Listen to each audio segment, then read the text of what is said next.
Good evening and welcome to Business Hook's daily news podcast, where we get you a roundup of the day's top business stories. I'm Avni Raja, and today is the 7th of August, 2024. First up, a quick look at the Asian markets. Asian equities extended gains following positive cues from Wall Street, with US markets snapping their three-day losing streak on Tuesday. While Korea's Kospi gained almost 2%, Japan's Nikkei was up over 1%. Chinese equities also ended in the green, even as data showed that the country's exports in July missed estimates and imports grew faster than expected. Back home, Indian equities reflected the global sentiment. The Sensex and Nifty gained over 1% each, with the Sensex ending the day around 79,500. The Nifty closed around 24,300, with 44 out of the 50 stocks on the index advancing in today's trade. Upstream oil major ONGC was the star of the trade, rising almost 8%. IndusInd Bank was the key laggard.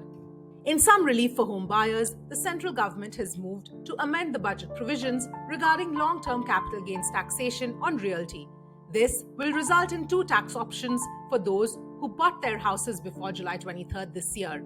Option 1, 12.5% long-term capital gains tax with no indexation, and Option 2, 20% tax with indexation.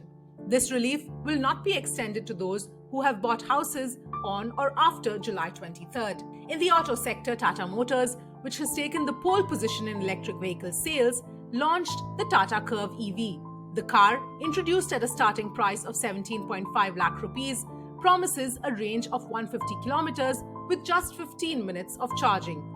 The company also claims a total range of 585 kilometers for the car, with an expected real-world range of up to 425 kilometers.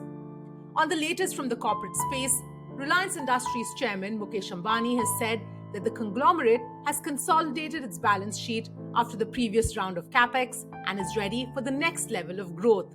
In its latest annual report, the Reliance CMD also outlined the company's roadmap to meet net zero carbon emissions from its operations by 2035 and plans to roll out the true 5G telecom network and expand retail. He also reiterated that in the world of volatility and uncertainty, India is shining as a beacon of stability and prosperity. And now, here's a piece of news for those of you who are brand conscious. India is emerging as a hub for global lifestyle brands. A study by global consultancy firm Bain & Company, in collaboration with Myntra, shows 90% of the top 50 global brands are already active in India, with half of them clocking over $30 million in annual revenue. The study further reveals that the online channel is the top choice for global brands making a foray into the Indian market.